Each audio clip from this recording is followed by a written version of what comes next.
Bonjour et bienvenue à une autre capsule de la foi en action des paroisses de Mascouche. Justement, dernièrement, l'équipe de pastorale, ou devrais-je dire la formidable équipe de pastorale des paroisses de Mascouche, nous ont présenté leur toute dernière capsule concernant les vocations.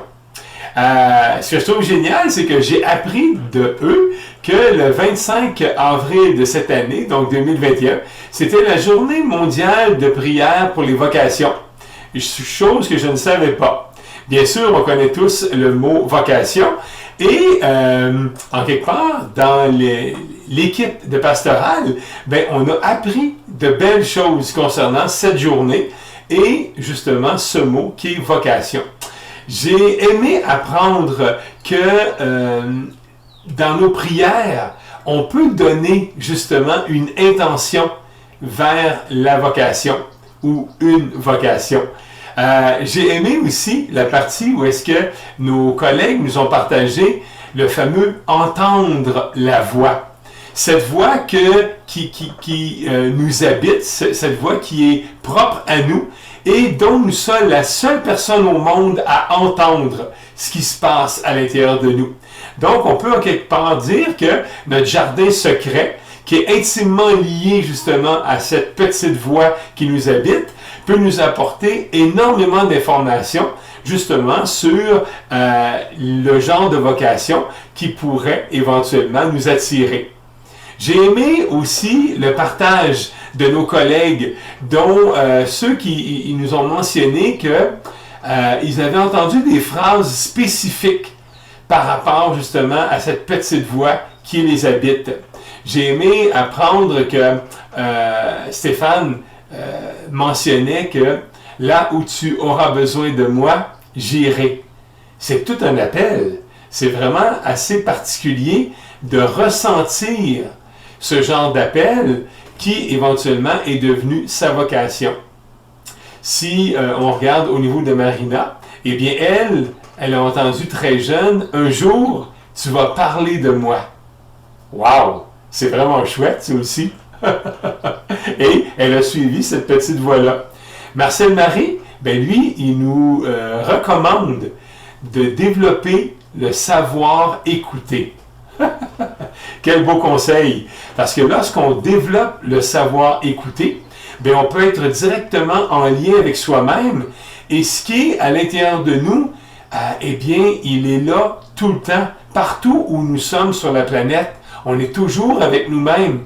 Et cette petite voix, lorsqu'on apprend à l'écouter, elle peut drôlement bien nous guider. Alors, je voulais remercier justement Claude, Stéphane, Marina et Marcel Marie pour ce partage d'informations qui nous permet justement, nous, comme auditeurs, d'en apprendre davantage et je comprends maintenant encore mieux pourquoi ces 4 belles personnes ont choisi la vocation de l'Église, la vocation de Dieu, la vocation de Jésus et qui, à tous les jours, ils vont partager les bonnes paroles qui y sont reliées. Donc, merci à vous 4 pour ce partage. Une des questions que j'aime moi-même me poser, c'est justement, qu'est-ce qui se nomme en vous depuis longtemps? Qu'est-ce qui se nomme en vous et qui revient un peu comme une bonne vieille toune que lorsqu'on l'entend à la radio, même si ça fait 2 semaines ou 2 mois ou 2 ans qu'on ne l'a pas entendu, parce que cette pièce musicale nous plaît, elle éveille quelque chose en dedans de nous. Cet éveil-là qui résonne et qui rayonne, nous indique la voie à suivre, justement. Qui sont les gens qui nous inspirent et pourquoi? On est tous, en quelque part, capables de nommer des gens qui, lorsqu'on les entend, lorsqu'on les écoute, lorsqu'on les voit, ils éveillent eux aussi quelque chose à l'intérieur de nous. Parfois, ça peut être même quelqu'un qu'on va idolâtrer, quelqu'un qu'on va mettre devant nous et on va se dire, un jour, j'aimerais lui ressembler à cette personne. Ma question est pourquoi? Qu'est-ce qui se dégage de l'individu que j'admire et qui me permet de me sentir bien? C'est peut-être aussi là une piste qui pourrait nous diriger vers une certaine vocation. Mère Teresa fait partie des gens qui ont écouté leur petite voix. Elle l'a très bien fait et tout au long de sa vie, eh bien, elle s'est occupée des démunis et chaque personne avec laquelle elle a passé quelques minutes, quelques heures ou quelques années même, ont été littéralement imprégnés par l'immense bonté de cette femme extraordinaire. Robin Williams, un acteur que j'ai toujours grandement admiré, eh bien, Robin Williams nous a appris qu'il était très friand de certaines citations. Et lui, à tous les jours, ces citations-là l'habitaient et lui permettaient de le guider. Les citations qu'il partageait aux gens, eh bien, lui-même, à l'intérieur de lui, il les portait, il les véhiculait et il s'en inspirait lui-même. Une de mes préférées de Robin Williams était la suivante. Soyez gentils, soyez bons, soyez aimables envers les gens maugréants, car ils en ont le plus besoin. Cet homme m'a fait réfléchir. Les gens qui, en quelque part, sont désagréables, sont maussades, grincent des dents, chialent, revendiquent, eh bien, Robin Williams nous dit, envers ces gens, soyez bons et aimables, ils en ont le plus besoin.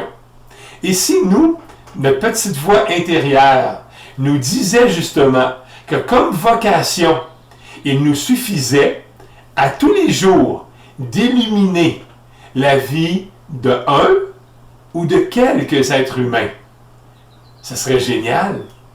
Imagine si on en fait notre vocation. À chaque jour, de mettre un sourire, de mettre un peu d'air en dessous des ailes ou de mettre un peu de soleil dans la journée de quelqu'un.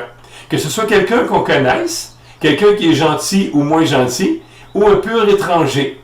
Parfois, juste un bonjour, une bonne journée, un sourire, une salutation, un simple petit geste de courtoisie envers quelqu'un peut faire énormément de bien. Alors, tu sais, parfois on va se dire, oui, un jour, je vais faire ça.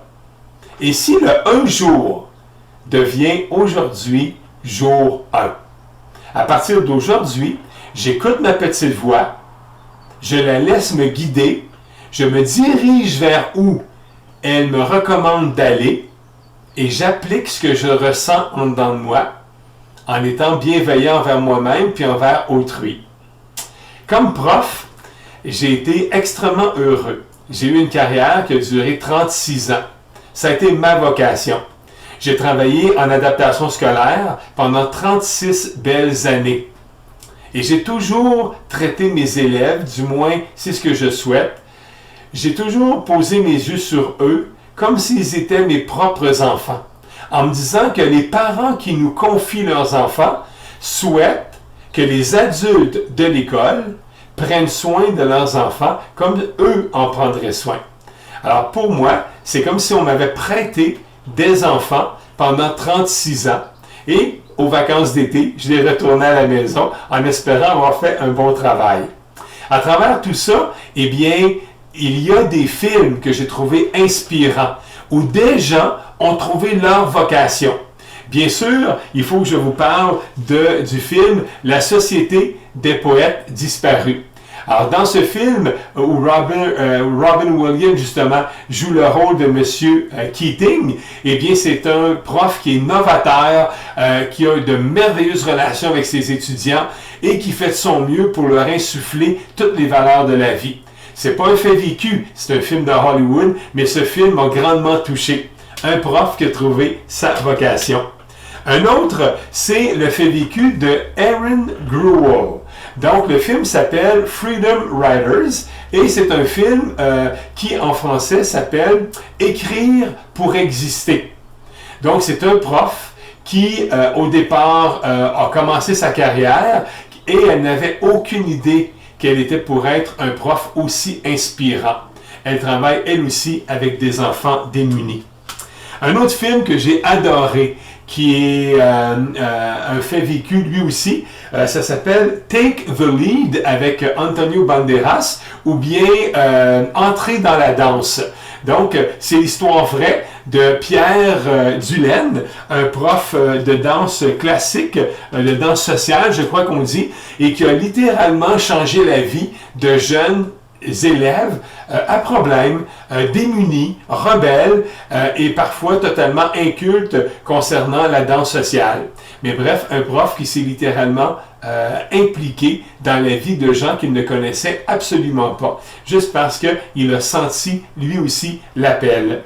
Si vous aimez les faits vécus au niveau historique et sportif, vous allez vouloir écouter Race, ou bien en français 10 secondes de liberté.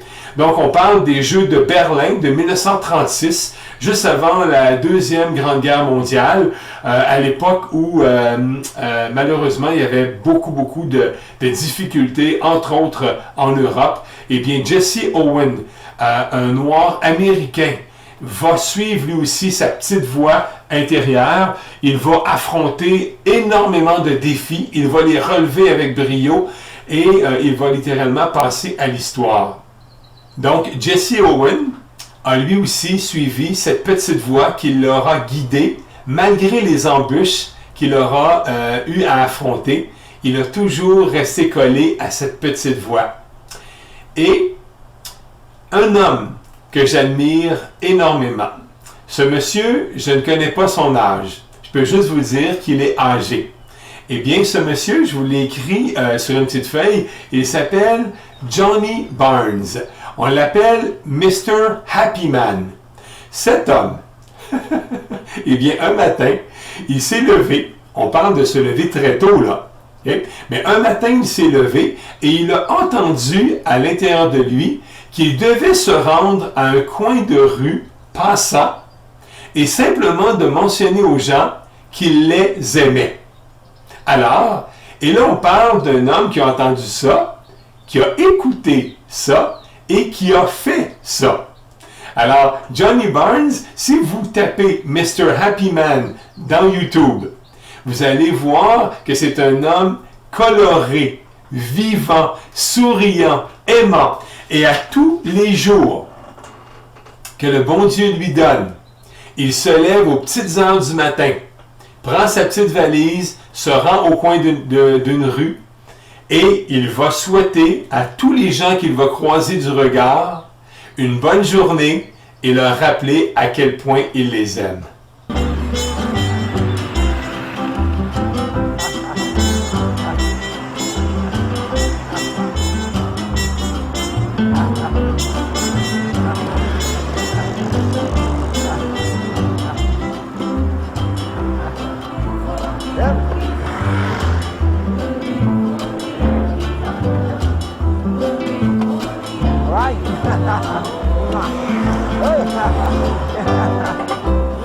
Have a good day. Have a good day. Good morning. I love you. Hey, have a lovely day. Good morning. How are you? I love it.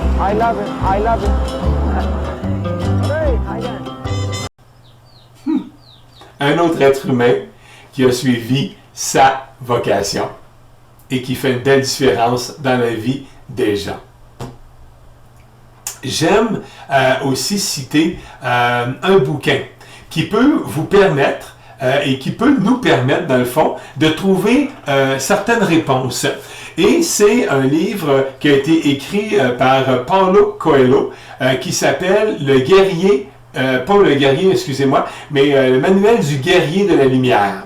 Voilà. Donc, dans ce livre, Paulo Coelho nous fait vivre une très belle histoire où il va y avoir beaucoup de questions, il va y avoir du cheminement personnel, il va y avoir des réponses, il va y avoir des analogies sur la vie de tous les jours. Et dans ce livre, eh bien, selon ce que moi j'en ai perçu, selon ce que moi j'en ai reçu, eh bien, on retrouve justement énormément de bienveillance, de lumière, de bonté et d'amour envers l'humanité.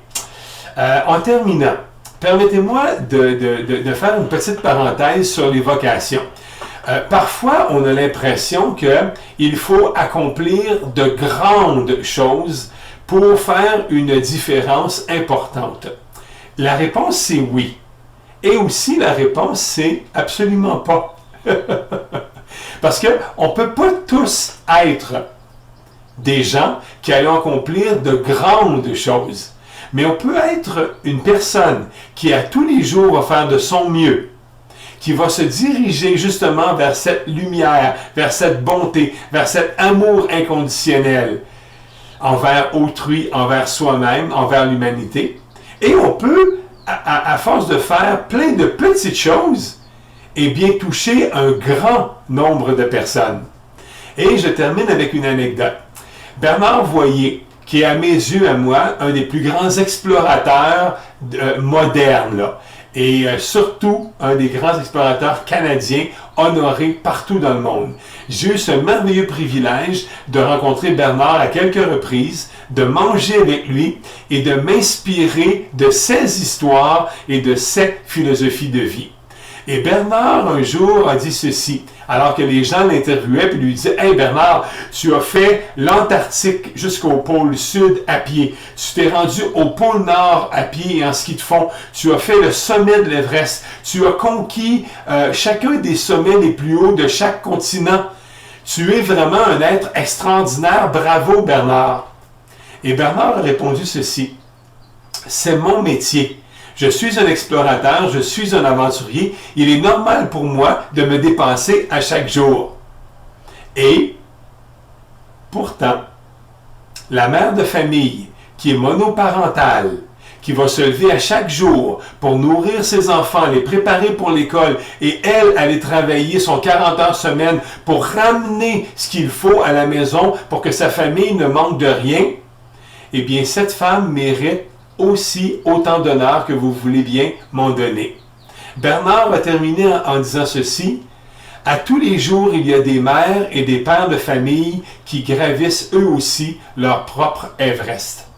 À chacun son Everest. » Et en conclusion, pour faire un lien avec la formidable équipe de pastorale des paroisses de Mascouche, je vous dis et je nous dis à nous, à chacun et à chacune nos vocations. Alors, marchons en direction de notre petite voie, là où elle nous guide, là où elle nous amène, demeurons attentifs, développons le savoir écouter et nous recevrons, nous aussi, ces enseignements qui vont nous amener là où nous devons être. Je vous souhaite une belle continuité dans tout ce que vous accomplissez et je souhaite à chacun et à chacune de demeurer en santé dans tout ce que vous accomplissez. Namasté, ça va bien aller. À une prochaine fois. Salut.